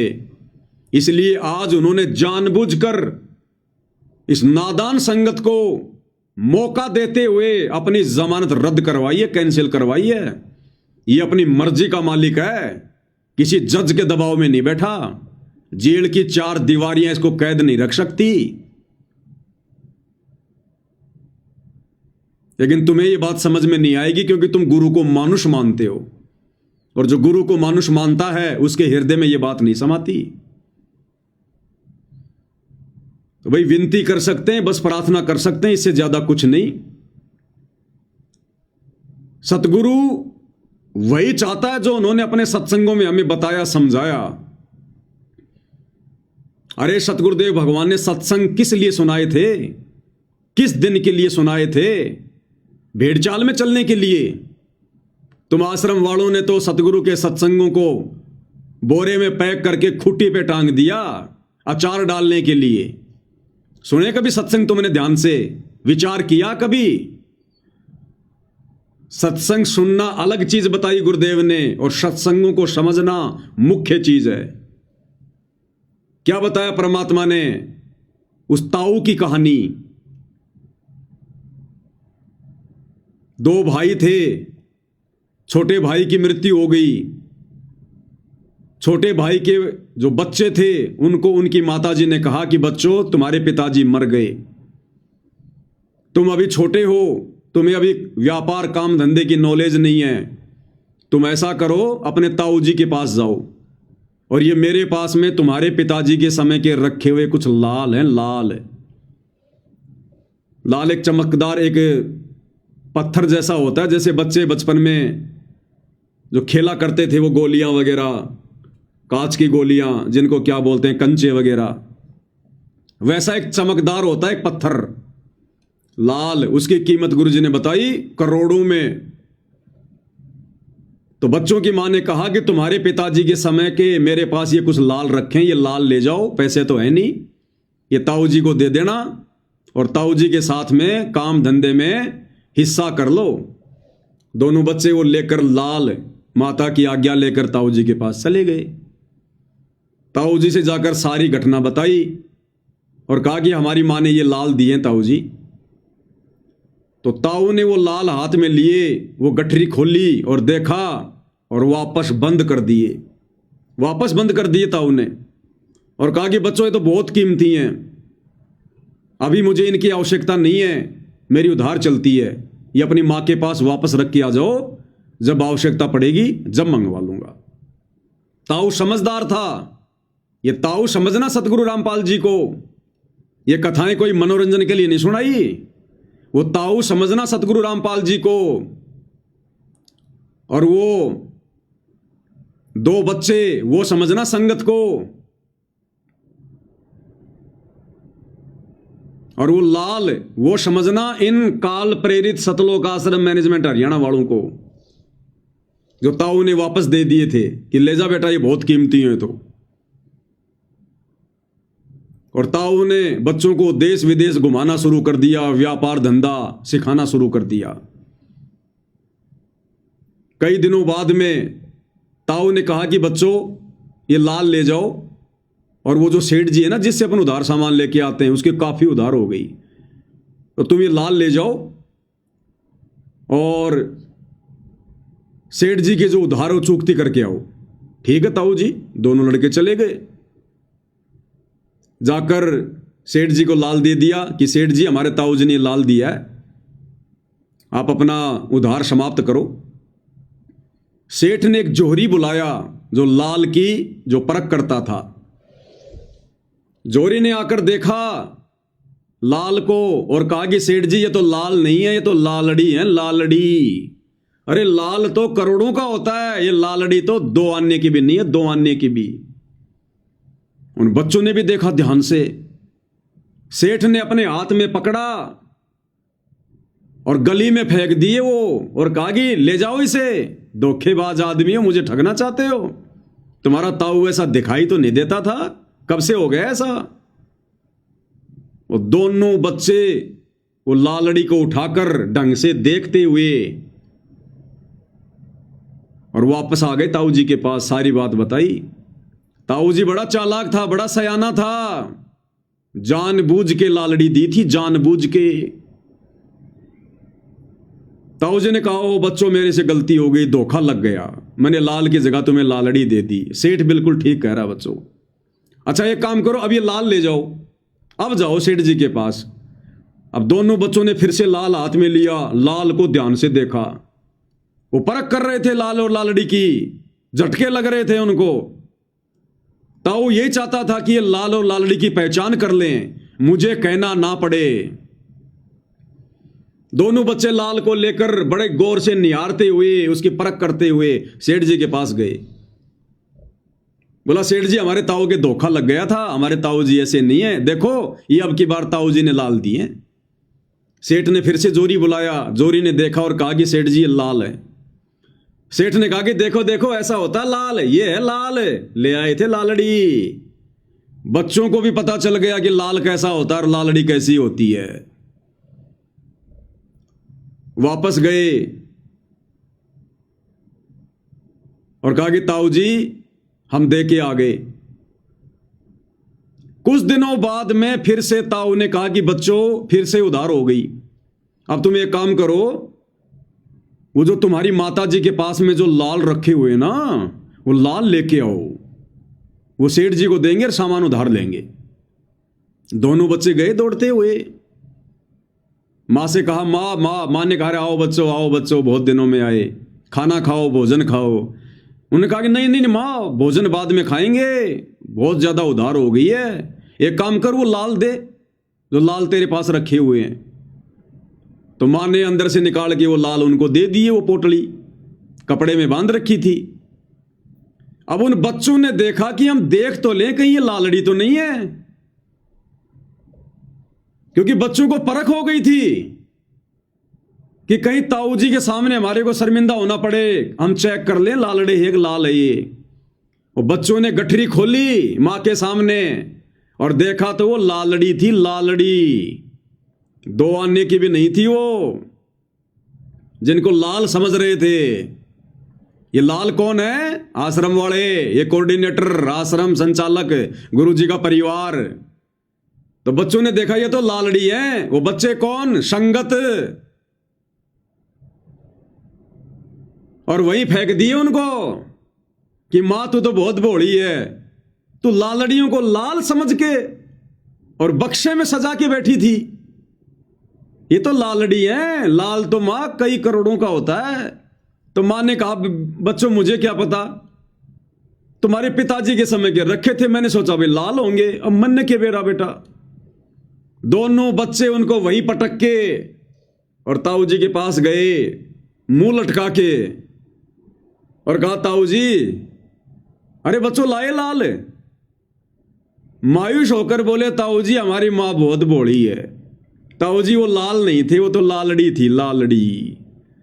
तो ताऊ ने कहा कि बच्चों ये उस दिन भी लालड़ी थी जिस दिन तुम मेरे पास लेके आए थे शुरू में, ये उस दिन भी लालड़ी थी। अगर मैं कह देता उस दिन कि ये लाल नहीं ये लालड़ी है, अगर गुरुजी कह दें संगत को कि ये मेरा परिवार भगत नहीं है, ये तो काल के दूत हैं, मेरे मार्ग को बर्बाद करने के लिए काल प्रेरणा से भगत बनने का ढोंग कर रहे हैं। अगर ताऊ कह देता कि बच्चों ये लाल नहीं लालड़ी, तो ताऊ ने कहा कि तुम उस दिन नाराज हो जाते और तुम्हारी मां भी दुख मानती कि मेरा जो पति है वो मेरे सिर पर नहीं है, इसलिए हमारे लाल को भी लालड़ी बता रहा है। बच्चों, आज तुमने खुद ही परख कर ली, मुझे बोलना नहीं पड़ा। तो इसी प्रकार सतगुरु रामपाल जी भगवान चाहते हैं कि ये नादान संगत मेरे ज्ञान को आधार बनाकर और अपनी आंखों से अपने इन गुरु भाइयों के, आश्रम वालों के, कोऑर्डिनेटरों के, गुरु जी के बेटा बेटी, भाई बंधु, रिश्तेदारों के कुक्रम देखकर, ये राजनीतियां देखकर, स्टेडियम देखकर, जाटों की धर्मशाला देखकर, गुंडों की सीबीआई जांच देखकर, जाटों का आरक्षण देखकर, अयोध्या का भंडारा देखकर, परशुराम की जयंती देखकर, सिरसा में नकली कबीर जयंती देखकर, और दुनिया भर का ये अन्नपूर्णा के तहत पाखंड, आडंबर, ये सारे मनवस घटिया भक्ति विरुद्ध कुकर्मों को देखकर गुरुदेव भगवान सोच रहे हैं कि ये नादान संगत खुद ही फैसला कर ले तो ठीक है कि संगत में लाल कौन है और लालड़ी कौन है, ये आश्रम वाले कौन है और साथ संगति वाले कौन है, मुझे कहना ना पड़े। इसलिए गुरुदेव भगवान ने समय दिया संगत को बरवाला कांड के बाद, लेकिन ये नादान संगत उन दोनों भाइयों से भी गई गुजरी। अरे उन बच्चों ने तो एक ही झटके में लाल और लालड़ी की पहचान कर ली। इस नादान संगत को तो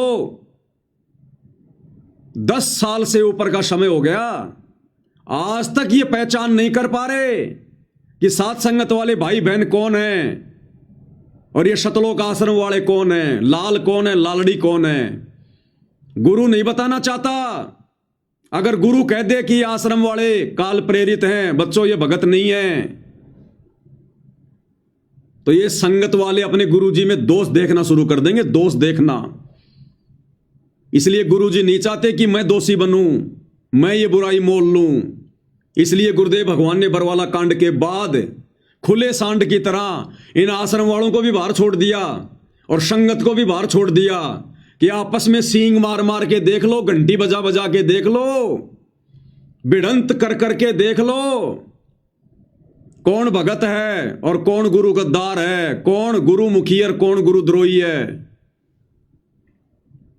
लेकिन ये नादान संगत आज तक पहचान नहीं कर पा रही लाल और लालड़ी की, उन काल प्रेरित सतलोक आश्रम वालों की और साध संगति से जुड़े सत्सेवक भाई बहनों की। जबकि दिन रात वीडियो बनाए जा रहे हैं और दिन रात वो लोग भी अपने काले कुकर्म करते ही रहते हैं। वो अपने कुकर्मों के वीडियो बनाते हैं, हम लोग ज्ञान आधार से वीडियो बनाते हैं। ये नादान संगत निर्णय नहीं कर पा रही, इसलिए अभी तक सतगुरुदेव भगवान बाहर नहीं आ रहे। इसलिए ताऊ ने, सतगुरु रामपाल जी ने जानबूझकर आज 25/9/2025 को अपनी जमानत जज में प्रेरणा करके कैंसिल करवाई है, क्योंकि अभी संगत नीर खीर का निबेरा करने के योग्य नहीं हुई है। और ये 2-2.5 साल का समय और दिया जा रहा है। उस ताऊ ने समय नहीं दिया था, लेकिन ये ताऊ, भक्ति का ताऊ, सतगुरु रामपाल जी दयालु परमात्मा फिर से तुम आश्रम वालों पे रहम कर रहा है। 2-2.5 साल का समय तुम्हें और दिया जा रहा है, कर लेना विचार, अन्यथा फिर दुर्गति होगी, दुर्गति और गुरु की आंखों के सामने होगी। फिर तुम 100 दोष देखोगे गुरु मेर भक्ति में कि मैं तो आश्रमों में पाठ भी करवा रहा था, मैं तो ज्योति भी करवा रहा था, मैं तो हर समागम में हाजिरी भी लगा रहा था, मैं तो तारीखों पर भी जा रहा था, मैं तो अन्नपूर्णा मुहिम के तहत मकान बनाने के लिए मजदूरी भी कर रहा था। वो मजदूरी तुम काल की कर रहे थे, काल की, वो बेगार कर रहे थे, बेगार। सतगुरु भक्ति करवाने आता है, भक्तों से मजदूरी करवाने नहीं आता यहां। इन आश्रम वालों को मौका नहीं है बिल्कुल भी। आज 25/9/2025 को इनकी लास्ट लाइन थी, डेडलाइन। इस नादान संगत को मौका है थोड़ा, अगर संभल सको तो संभल लेना भाई और बहनों, नहीं तो दुर्गति दरवाजे पर खड़ी है, दुर्गति। साथ संगति के वीडियो देखना शुरू कर दो, ज्ञान को आधार बना लो, भेड़ चाल में मत चलो, मत डरो, मत घबराओ कि नामखंड होगा। ये दुनिया भर की बकवास जो आश्रम वाले तुमसे करवा रहे हैं, इससे तुम्हारे नामखंड नहीं हो रहे। और अपने गुरु भाई बहनों के ज्ञान आधारित, गुरुदेव के सत्संगों पर आधारित वीडियो देखने से तुम्हारे नामखंड हो रहे हैं। तुम्हारी बुद्धि भ्रष्ट हो रही है, काल बैठा है तुम्हारी नाक पर।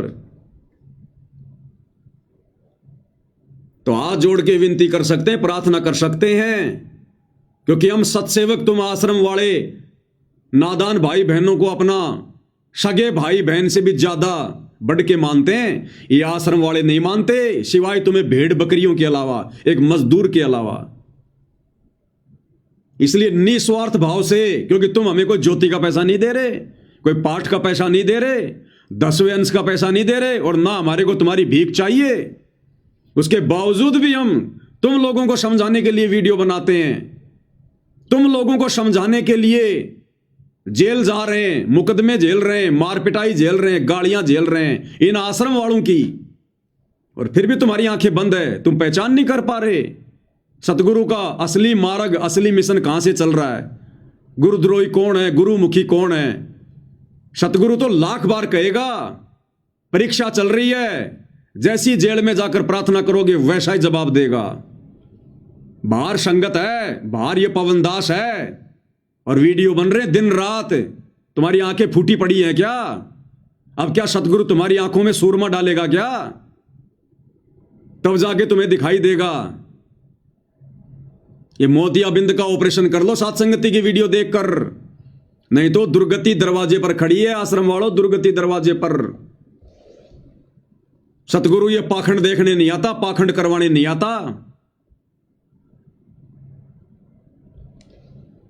तो विनती कर रहे हैं और विनती कर सकते हैं, इससे ज्यादा हमारे पास चारा नहीं है। ये मार पिटाई करना, लड़ाई झगड़ा करना, गुंडे मवालियों वाली हरकत करना, मुकदमेबाजी करना, ये तो इन सतलोक आश्रम वालों के घटिया कर्म है, सतसेवकों के नहीं है। हम तो अंत तक उसी मार्ग पर चलेंगे जो मार्ग गुरुदेव भगवान ने दिखाया है। तो विनती कर सकते हैं, प्रार्थना कर सकते हैं, इससे ज्यादा हमारे हाथ में कुछ नहीं है। बाकी तुम्हारे कर्म, क्योंकि सकल पदार्थ है जगमाही, कर्महीन नर पावत नाही। अब आज के संदेशे के बाद में कोई कर्महीन, कोई कर्म ठोक भगत होगा जो 5 मिनट बैठकर विचार नहीं करेगा। और अगर सच्चे हृदय से गुरु जी से अरदास करके कि हे दीनदयाल, हे गुरुदेव भगवान, बात तो बिल्कुल सही है, काम तो इन आश्रम वालों के द्वारा सारे मर्यादा तोड़वाने वाले हो रहे हैं, ये परमेश्वर दास का मार्गदर्शन करो, मुझ तुच्छ बुद्धि पर दया करो, हे मालिक मुझे सच्चाई से अवगत करवाओ। अगर सच्चे हृदय से, सच्ची नीयत से, नीर खीर का निवेरा करने की दृष्टि से अगर गुरुदेव भगवान के पास में 5 मिनट बैठकर भी चिंतन करोगे, अरदास करोगे, परमात्मा तुम्हें रास्ता दिखाएगा। और देखना शुरू कर दो सत्संगति की वीडियो। तुम अपने सतगुरु के गुलाम हो, सतगुरु के कलयुगी परिवार के गुलाम नहीं हो, इन कोऑर्डिनेटरों के गुलाम नहीं हो। अरे हम सत्सेवक भी तुम्हारे सामने,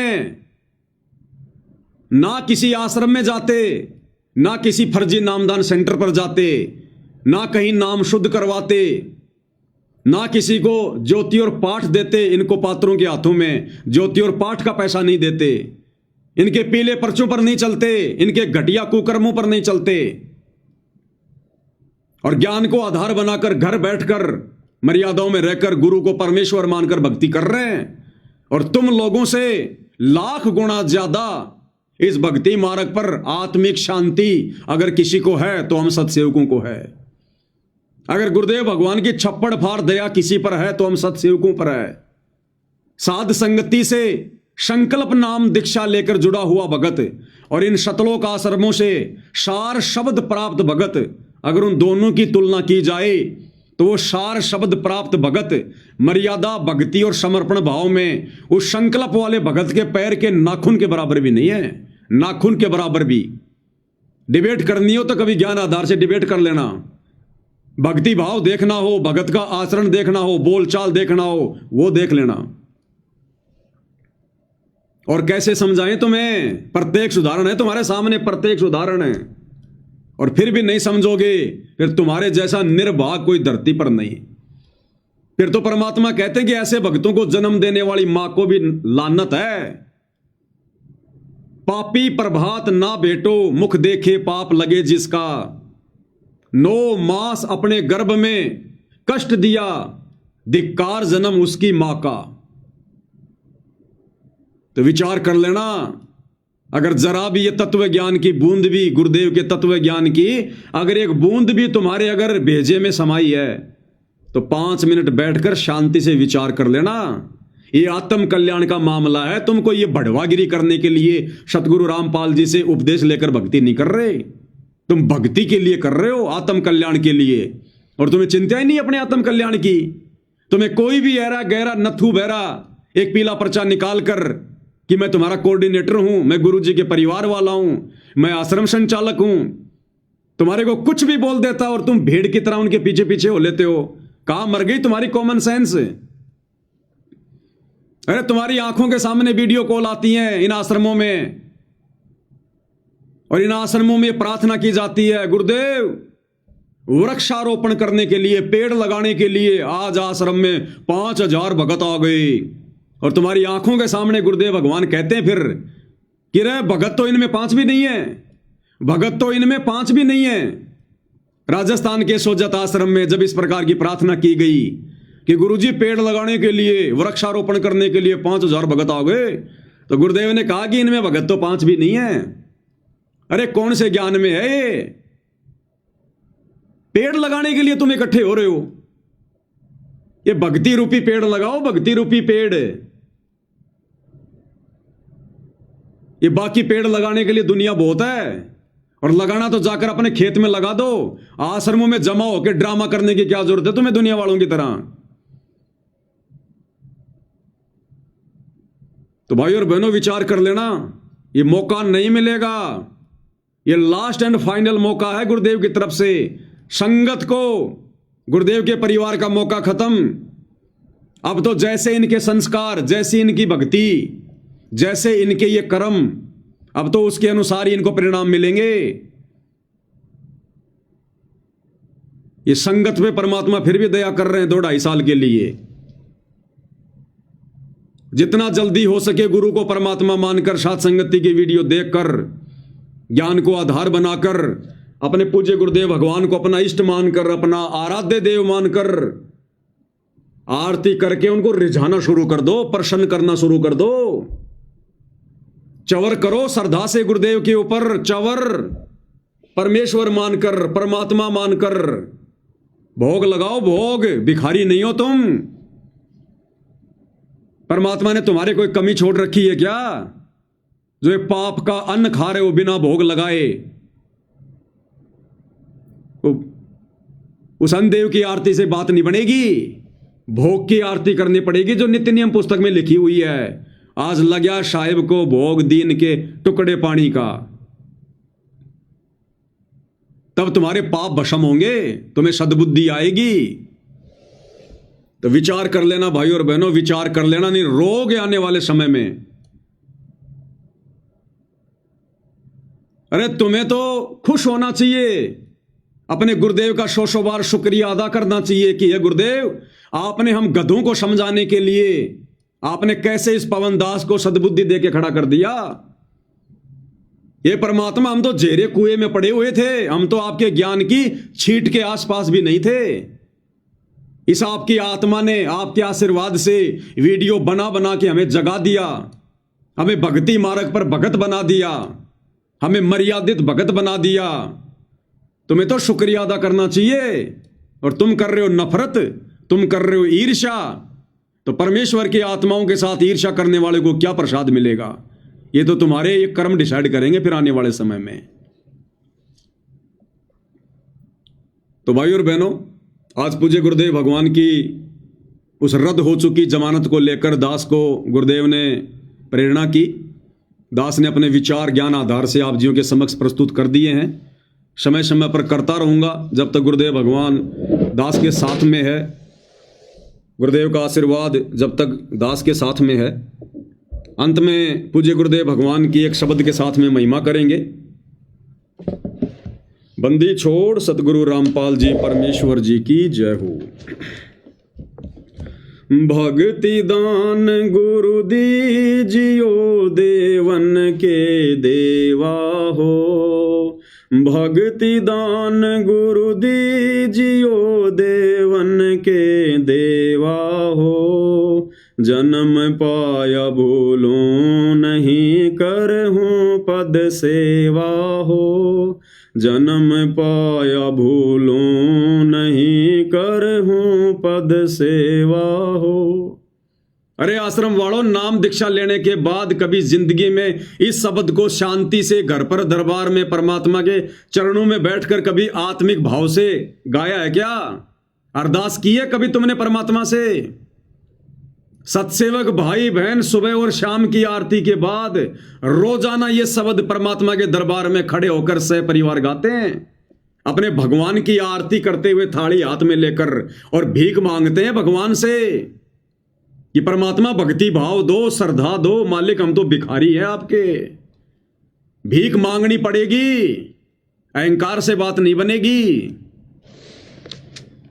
भक्ति दान गुरु दीजियो देवन के देवा हो, भक्ति दान गुरु दीजियो देवन के देवा हो। जन्म पाया भूलूं नहीं, करहूं पद सेवा हो। जन्म पाया भूलूं नहीं, करहूं पद सेवा हो। तीर्थ व्रत मैं नहीं करूं ना मंदिर पूजा हो। तीर्थ व्रत मैं नहीं करूं ना मंदिर पूजा हो। मनसा वाचा कर्मणा मोहे और न दूजा हो। मनसा वाचा कर्मणा मोहे और न दूजा हो। भक्ति दान गुरु दीजियो देवन के देवा हो। भक्ति दान गुरु दीजियो देवन के देवा हो। जन्म पाया भूलों नहीं, करहूं पद सेवा हो। अष्ट सिद्धि और नौ निधि बैकुंठ कवासा हो। अष्ट सिद्धि और नौ निधि बैकुंठ कवासा हो। सो मैं तुमसे न मांगता सब थोथरी आशा हो। सो मैं तुमसे न मांगता सब थोथरी आशा हो। भक्ति दान गुरु दीजियो देवन के देवा हो। भक्ति दान गुरु दीजियो देवन के देवा हो। जन्म पाया भूलूं नहीं, करहूं पद सेवा हो। जन्म पाया भूलूं नहीं, करहूं पद सेवा हो। सुख संपत्ति परिवार धन और सुंदर नारी हो। सुख संपत्ति परिवार धन और सुंदर नारी हो। सपन में इच्छा नहीं करूं गुरु आण तुम्हारी हो। सपन में इच्छा नहीं करूं गुरु आण तुम्हारी हो। भक्ति दान गुरु दीजियो देवन के देवा हो। भक्ति दान गुरु दीजियो देवन के देवा हो। जन्म पाया भूलूं नहीं, करहूं पद सेवा हो। जन्म पाया भूलूं नहीं, करहूं पद सेवा। इसमें भाई और बहनों एक लाइन है, क्योंकि आज नेपाल से कमला बहन का फोन आया था, तो बहन ने थोड़ा समाधान चाहा है कि भगत जी ये जो शब्द हम गाते हैं सभी सत्सेवक भाई बहन सुबह और शाम की आरती के बाद में गुरुदेव के दरबार में, उनकी 5 दीपक वाली आरती के साथ आरती उतारते हुए, तो इसमें हम कहते हैं कि सुख संपत्ति परिवार धन और सुंदर नारी हो। तो भगत जी हम जो बहनें हैं, कि हम बहनों ने भी यही बोलना है कि सुख संपत्ति परिवार धन और सुंदर नारी हो? क्या हम ये नहीं बोल सकते कि सुंदर व्यक्ति हो या सुंदर पुरुष हो? देखो बहन जी, कुछ शब्द ऐसे हैं, उन शब्दों को हमने एज इट इज ही बोलना होता है, उसी हिसाब से। हमारे भाव तो परमात्मा जानते ही हैं अगर कोई माता बहन अगर ये शब्द गाएगी कि सुंदर नारी हो, तो मालिक तो अंतर्यामी है ना, हम तो उनके समक्ष खड़े होकर विनती कर रहे हैं ना। तो माता बहनों तो जो माता बहनें हैं वो तो उनका जो भाव होगा वो तो जो है वो पुरुष को लेकर होगा कि मैं शौपन में भी कोई पुरुष की इच्छा नहीं करूंगी। आपका ज्ञान समझ में आने के बाद हे परमेश्वर आत्म कल्याण के लिए मैं शौपन में भी रमैनी करने की नहीं सोचूंगी, नहीं सोचूंगा, शौपन में भी स्त्री के विषय में नहीं सोचूंगा। आपका ये ज्ञान समझ में आने के बाद, उससे पहले जिसकी हो गई हो तो हो गई हो, और उससे पहले जिसकी शादी रमैनी हो चुकी है, और अब यदि उसको ये बात समझ में आ गई है कि कामी क्रोधी लालची इनसे भक्ति ना होए, भक्ति करे कोई सूरमा जात वर्ण कुल खोए, और विषय वासनाओं में रत भगत को तो परमात्मा ने कामी कीड़ा बताया। कामी कीड़ा नरक का। तो गुरुदेव भगवान को तो अच्छे से पता है, वे तो अंतर्यामी हैं कि माता बहनें क्या सोच रही हैं, क्या कहना चाहती हैं, उनके क्या भाव हैं। क्योंकि देखो बहन, अगर हम सभी इसी प्रकार से, क्योंकि हर शब्दों में कहीं न कहीं बहुत सारी बातें ऐसी हैं, अगर हम हर शब्द में चेंज करने लग गए तो जब हम भगत भाई बहन आने वाले समय में हम कभी इकट्ठा होंगे और मिलकर गुरु की महिमा करेंगे, तो किसी के सुर क्या होंगे, किसी के सुर क्या होंगे, तो सतगुरु की महिमा में फिर विघ्न पड़ेगा। तो गुरु अंतर्यामी है, हमारे भाव को अच्छे से वो समझ रहे हैं। दूसरी बात, संध्या आरती के लास्ट में जो हम सतगुरु की महिमा करते हैं कि गुरुदेव भगवान की, कि अंतर्यामी एक तुम आत्म के आधार, जो तुम छोड़ो हाथों में कौन उतारे पार। और फिर हम शब्द गाते हैं कि मेरे गुरुदेव भगवान दियो काट काल की फांसी। इसमें अंतिम चौपाई से पहले एक चौपाई आती है, जिस चौपाई को हम सत्सेवक भाई बहन नहीं बोलते हैं, और पूज्य गुरुदेव भगवान उसको बोलते हैं। और क्या कहते हैं कि उसमें परमात्मा कहते हैं कि तुम्हें कहाँ ढूंढ के लाऊं, मैं तड़प तड़प रह जाऊं। तुम्हें कहाँ ढूंढ के लाऊं, मैं तड़प तड़प रह जाऊं। आप गए अमर अस्थान अस्थान, दई छोड़ तड़पती दासी। आप गए अमर अस्थान अस्थान, दई छोड़ तड़पती दासी।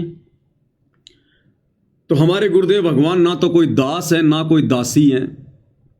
और सांसारिक तौर पर देखें तो गुरुदेव भगवान स्त्री नहीं है, गुरुदेव भगवान तो एक पुरुष की भूमिका में है। और फिर भी गुरुदेव इस शब्द के लास्ट में अपने आप को दासी कहकर संबोधित कर रहे हैं। आप गए अमर अस्थान, दई छोड़ तड़पती दासी। अब कोई कहे कि गुरुदेव भगवान ने तो दास बोलना चाहिए, दासी क्यों बोल रहे हैं? क्योंकि यहां पर आत्मा की तरफ से संबोधन किया जाता है। आत्मा की तरफ से हमें सिखा रहे हैं गुरुदेव भगवान कि हमने आत्मा से आरती करनी है। और आत्मा ना कोई स्त्री होती है ना कोई पुरुष होती है। आत्मा तो गुरुदेव ने बताया वो तो पुल्लिंग है, पुल्लिंग। तो इसी प्रकार माता बहनें जो शब्द गाती हैं कि सुख संपत्ति परिवार धन और सुंदर नारी हो, सपने में इच्छा नहीं करूं गुरुआन तुम्हारी हो, तो माता बहनों ने वहां पर नारी शब्द का ही प्रयोग जो है वो करना है। और गुरुदेव भगवान ये वाणी इसलिए बोलते हैं भाई और बहनों,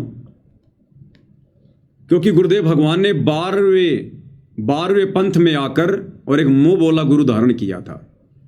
तो 12वें पंथ की जो आत्मा है, गुरुदेव ने उसके अनुसार ही भूमिका करनी है। और 12 पंथों में कभी भी गुरु को परमात्मा नहीं माना, किसी ने ना माना जाता है। इसलिए गुरुदेव भगवान ने कहा है, अपने मुंह बोले गुरुदेव भगवान की स्तुति करते हुए, क्या कहा है कि तुम्हें कहां ढूंढ के ले आऊं, मैं तड़प तड़प रह जाऊं। अब भाई अगर गुरु भगवान है, गुरु अगर परमात्मा है, तो परमात्मा को ढूंढने की क्या जरूरत है? परमात्मा को ढूंढने की कहां जरूरत है। और भगत ने ये तत्व ज्ञान होने के बाद में फिर भगत ने तड़पने की क्या जरूरत है। कल को गुरुदेव भगवान यहां से जाएंगे, सतलोक वापस जाएंगे, तो हम तड़पेंगे। फिर धिक्कार हमारे ज्ञान को।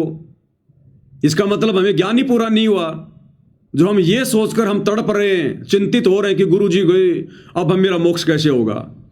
अरे गुरु भक्ति की पूरी खुराक खिला के गया है, मर्यादा बता गया, मर्यादा में रह भक्ति कर, ले लेगा गुरु। वो तो शब्द स्वरूप ही है।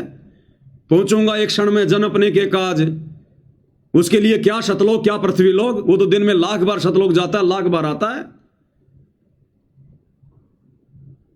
लेकिन गुरुदेव भगवान ने 12वें पंथ से मुंह बोला गुरु बनाया था। तो 12वें पंथ के नियम अनुसार कि उन 12 पंथों में किसी ने भी गुरु को परमात्मा नहीं माना और ना 12 पंथों के गुरु थे परमात्मा।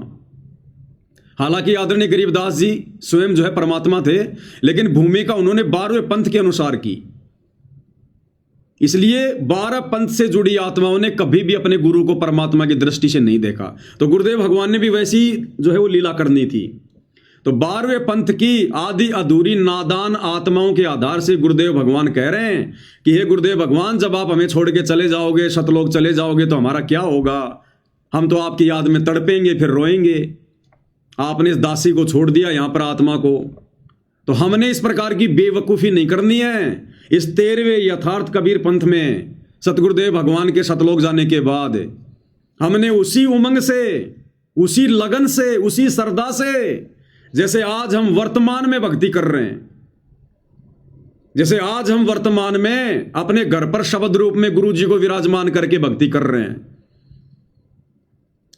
उदाहरण के लिए मान लो भाई और बहनों, आज 25/9/2025 को जो गुरुदेव की जमानत होनी थी, मान लो ये जमानत परमात्मा जज में प्रेरणा करके स्वीकार करवा लेते। अभी आश्रम वाले क्या करते, ये तो किसी के बाप को भी खबर नहीं होने देते, क्योंकि हाईकोर्ट का सख्त आदेश है, भीड़ जमा नहीं होनी चाहिए। तो ये क्या करते, चुपचाप गाड़ी में बैठा के गुरुदेव को कहीं ले जाते, रोहतक में या धनाना में या कहीं और मुश्किल से 10-15 भक्तों तक ये बात रहती कि हाँ गुरुजी बाहर आ गए। बाकी संगत को कानों कान ये लोग खबर नहीं होने देते, और ना आप और हम सत्सेवकों को इस बात की होती खबर। हालांकि वर्तमान में तो बहुत सारे सोर्स हैं हमारे पास में, गुरुदेव के मुकदमों की सारी नकल है, उनके नंबर हैं, हम जब मर्जी कंप्यूटर में 2 मिनट में देख लेंगे जमानत हुई कि नहीं हुई। जैसे कि आज हमने देख लिया, और इन आश्रम वालों ने सूचना नहीं दी संगत को कि जमानत रद्द हो गई। ये कहते हैं हमने शाह न्यूज चैनल बनाया है, शतलोक आश्रम न्यूज चैनल, सच तो हम दिखाएंगे। अरे अपने भक्तों को तो सच दिखा दो जो तुम्हें दान धर्म दे रहे हैं। अरे आश्रम वालों, एक छोटा सा वीडियो तो बना के डाल देते आज का कि गुरुजी की जमानत कैंसिल हो गई।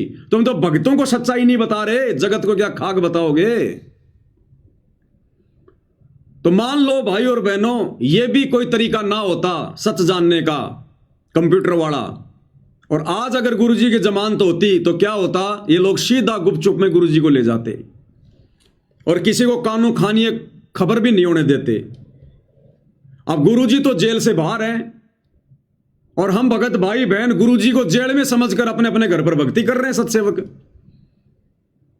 तो ठीक इसी प्रकार आप और हम भगत भाई बहनों ने आज वर्तमान में गुरुदेव शरीर रूप में जेल में बैठे हैं, कल को जब शतलोक चले जाएंगे उस समय भी हमने इसी भाव से, इसी श्रद्धा से, ठीक इसी प्रकार गुरु को पल पल अपने घर में, अपने घट में, शब्द रूप में अपने घर पर, अपने सिंहासन पर विराजमान मानकर कि गुरु तो भैया मेरे साये की तरह मेरे साथ है, मेरे शरीर की धड़कन की तरह मेरे साथ है।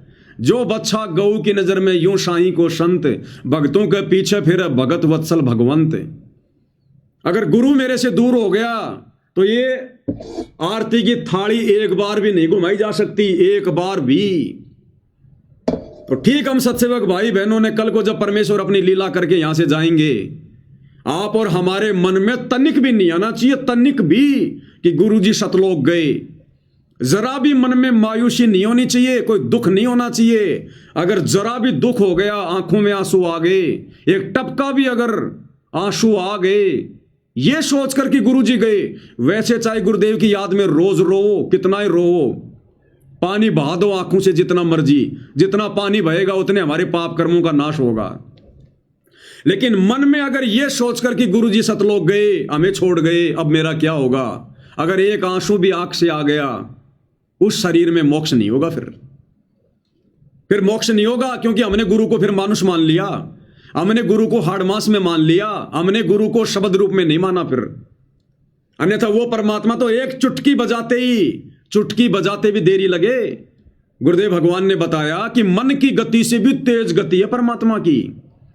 अब मन की गति क्या है भाई और बहनों? आकाशीय बिजली से ज्यादा तेज गति है। सॉरी, ये जो बिजली जो हमारे घरों में आती है ना, इसकी गति बहुत तेज है। और गुरुदेव भगवान ने क्या बताया कि ये जो बिजली हमारे जो घरों में आती है, लाइट, इसकी जो गति है ये बहुत तेज है। इसकी गति से भी तेज गति है आकाशीय बिजली की। आकाशीय बिजली से भी तेज गति है सूर्य के प्रकाश की, और सूर्य के प्रकाश से भी तेज गति है इसकी मन की। सूर्य के प्रकाश से भी तेज गति है मन की गति, और मन से भी कई लाखों गुना तेज गति है परमात्मा की। पहुंचूंगा क्षण एक में जन अपने के काज, हिरणाकुश उदर विदारिया नरसिंह जू धरलू साज। गोता मारू स्वर्ग में जा बैठूं पाताल, गरीबदास ढूंढता फिर अपने हीरे मोती लाल। ये गलती हम सत्सेवकों ने नहीं करनी है। बहुत सारी संगत तो जब गुरुदेव भगवान लीला करके यहां से जाएंगे, उस समय फैल हो लेगी रो रो के, चिंता करके। ये सारे फॉर्मूले परमात्मा पहले तुम लोगों की नजरों में निकलवा रहे हैं। और कबीर सागर के सरलार्थ में भी वीडियो बनाते समय तुम्हें अच्छे से समझा दिया गया था। साफ साफ लिख रखा गुरुदेव ने वहां पर कि गुरुदेव के जाने के बाद गुरु को मरा हुआ ना समझें, पल पल अपने साथ में समझकर और अपने तीनों समय का अपना नित्य नियम, अपना सुमरण, अपनी भक्ति करते रहें कि गुरु सदा मेरे साथ में है। घटी ही में गंगा, घटी ही में जमुना, घटी ही में जगदीश सतगुरु तारेंगे। हमारी जो ये प्राण शक्ति है ना, ये हमारा गुरु है, ये पावर है। ये पावर, ये जो धड़कन धड़क रही है ना, इस शरीर में कोई डीजल नहीं है, कोई पेट्रोल नहीं है, कोई बैटरी नहीं लगा रखी। ये परमेश्वर की शक्ति है, ये पावर है परमात्मा की।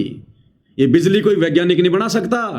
जो बिजली जो बड़ी बड़ी फैक्ट्रियों को जो है वो चला देती है, वो बिजली क्या है जो एक तार के माध्यम से आ रही है? वो बिजली परमात्मा की गुप्त शक्ति है वो। तो हमारा जो शरीर चल रहा है, हम जो बोल रहे हैं, चल रहे हैं, देख रहे हैं, तो परमात्मा हमारे अंदर समाहित है। जैसे फूल के अंदर उसकी सुगंध होती है, इस शरीर में ऐसे ही परमात्मा बैठा है। सबके हृदय रूपी गुफा में बैठा है परमात्मा। हमने उनको शरीर में नहीं देखना। देही को सतगुरु कहे, यो तो धुंधर ज्ञान, चार दाग आवे नहीं वाको सतगुरु जान। हमने सतगुरु को शब्द रूप में देखना है, तब हमारी भक्ति सफल होगी, तब हम सतलोक जाएंगे। हमें परमात्मा शब्द रूप में सतलोक लेकर जाएगा। तो हम भक्तों के अंदर कोई भी कमजोरी नहीं रहनी चाहिए किसी भी प्रकार की। दुनिया चाहे उनको मानुष समझे, भगत उनको मानुष समझे, हमने ये गलती नहीं करनी है। तो गुरुदेव भगवान ने जो ये वाणी बोली है, तुम्हें कहां ढूंढ के लाऊं, मैं तड़प तड़प रह जाऊं, आप गए अमर स्थान दही छोड़ तड़पती दासी। तो ये वाणी हमने नहीं बोलनी, और ना हम बोलते, इसलिए हमने नई भक्ति बोध से इस वाणी को हटा दिया। ये परमात्मा दया कर रहे हैं भाई और बहनों। परमात्मा दास को प्रेरणा दे दे के नहीं, ये 20-20 साल से 30-30 साल से ये राजनीति करने वाले, ये परम भगत है, इनके भेजे में एक शब्द भी नहीं आ रहा क्या और क्या नहीं है। ये आज भी ना आश्रमों में वही तोते की तरह बोलते हैं, तेरा रामपाल अज्ञान किया सतलोक का वासी। अपने भगवान को रोजाना सुबह शाम ये क्या बोलते हैं? अज्ञान, अज्ञानी। तो ये मालिक की विशेष दया हुई हम सत्सेवकों पर। तो हम भाई बहनों ने वाणी नहीं बोलनी, हम नहीं बोलते ये। और लास्ट की वाणी में भी हम केवल अपने गुरुदेव भगवान को महिमा देते हैं कि परमेश्वर सतगुरु रामपाल जी दाता, आपकी घनी अमोलक बाता। हम ये नहीं कहते स्वामी राम देवानंद जी दाता, आपकी घनी सतावे बाता। हमें क्या बातें सताएंगी? स्वामी राम देवानंद जी की कौन सी बात हमें सताएगी? हमने तो उनकी शकल भी नहीं देखी, हमने उनका कोई सत्संग नहीं सुना, हमने कभी उनसे बात नहीं करी। हम भक्तों को कौन सी बात उनकी सताएगी? और वो स्वामी हमारे थोड़ी हैं। अरे स्वामी राम देवानंद जी हमारे स्वामी थोड़ी हैं जो हम उनको स्वामी कहें। इसलिए हमने इस लाइन को भी हटा दिया और अपने गुरुदेव भगवान को महिमा दे दी। ये हमारी कॉमन सेंस की परीक्षा थी परमात्मा की तरफ से। कि परमेश्वर सतगुरु रामपाल जी दाता आपकी घणी अमोलक बातां, अमोलक यानी जिन बातों का कोई मोल ही नहीं है, अनमोल, और थारा पवन दास अज्ञान की जो सतलोक का वासी। हम इस प्रकार से अपने गुरु को महिमा देते हैं। धर्मदास की विनती समर्थ चित दीजो हो, धर्मदास की विनती समर्थ चित दीजो हो। तो यहां पर हमने धर्मदास जी की जगह अपना अपना नाम लेना है सबने। माता बहनों ने अपना नाम, भगत भाइयों ने अपना नाम। पवन दास की विनती समरथ चित दीजो हो, ये आना जाना निवार के अपना कर लीजो हो। ये आना जाना निवार के अपना कर लीजियो। हम विनती कर रहे हैं रोज, और परमात्मा क्या कहते हैं? राम नाम रटते रहो जब तक घट में प्राण, और कभू तो दीनदयाल के भिनक पड़ेगी कान। कि तुम विनती करते रहो, प्रार्थना करते रहो, महिमा करते रहो, कभी न कभी तो तेरे सतगुरु के कान में तेरी बात पड़ेगी, और जिस दिन ये बात पड़ गई उसी दिन तेरा उद्धार, तेरा कल्याण है। हालांकि सतगुरु तो रोज ही सुन रहे हैं, उनके कानों में तो रोज ही पड़ रही है, लेकिन जिस दिन परमात्मा हमारे को अंदर से देख लेगा कि अब ये आत्मा से, हृदय से, इस काल के कष्टों से दुखी होकर, परेशान होकर, इस नकली 21 ब्रह्मांड को खोकापुर समझकर हृदय से प्रार्थना कर रहा है मोक्ष के लिए, ये नहीं रहना चाहता इस गंदे लोक में, जिस दिन वो प्रार्थना परमात्मा सुनेगा हमारे हृदय से निकली हुई, कहते हैं उसी दिन परमात्मा पार कर देगा यहां से। उसी दिन तुम कर दो पल में पार हो जा रजा थारी। तो वो प्रार्थना भी भाइयों और बहनों इसी प्रकार से निकलेगी जब हम रोजाना अपने गुरुदेव भगवान से विनती करेंगे, प्रार्थना करेंगे। एक दिन की प्रार्थना में नहीं बनती वो तड़प, वो कशक है। तो परमात्मा हमसे अभ्यास करवा रहे हैं। तो भाई और बहनों, पूज्य गुरुदेव भगवान की बहुत बड़ी मेहर, बहुत बड़ी रजा हम सभी सत्सेवक भाई बहनों पर। हमने किसी भी हाल में अपने विश्वास को नहीं तोड़ना है, डगमग नहीं होने देना है। और आज हमारे विश्वास की जीत हुई है, हमारे विश्वास की,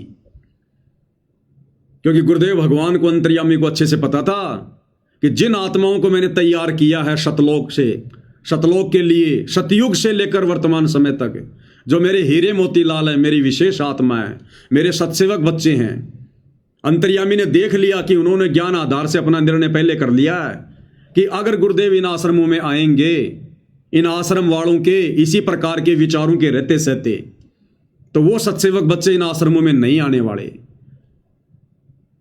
तो गुरुदेव भगवान ने निर्णय ले लिया, फिर क्या करूंगा उन आश्रमों में जाके, राजनीति क्यों जो है उन सेंटरों पर जाकर, जहां मेरी आत्माएं नहीं आएगी, इनके बीच में जाके क्या करूंगा? इनसे तो मैं जेल में दुखी हूं, ये तो जेल में भी सुख का सांस नहीं लेने दे रहे, यहां भी रोज लड़ाई झगड़े की शिकायतें, प्रार्थनाएं। तो गुरुदेव भगवान ने यदि जमानत कैंसिल करवाई है अपने सत्सेवक बच्चों को और ज्यादा भक्ति में आगे बढ़ता हुआ देखने के लिए, दृढ़ करने के लिए, और इन आश्रम वालों को एक मौका देने के लिए कि नालायकों सुधर जाओ, नहीं तो खून के आंसू रोगे फिर आने वाले समय में। तो भाई और बहनों, पूज्य गुरुदेव भगवान के आशीर्वाद से आज की सतगुरु महिमा में केवल इतना ही। परमात्मा हम सबका मार्गदर्शन करें, हमें सद्बुद्धि दें, गुरुदेव भगवान हमें आशीर्वाद दें, इसी प्रकार भक्ति मार्ग पर आगे बढ़ने के लिए प्रेरित करते रहें। तो आज यही अपने शब्दों को विराम देते हैं। बंदी छोड़ सतगुरु रामपाल जी परमेश्वर जी की जय हो।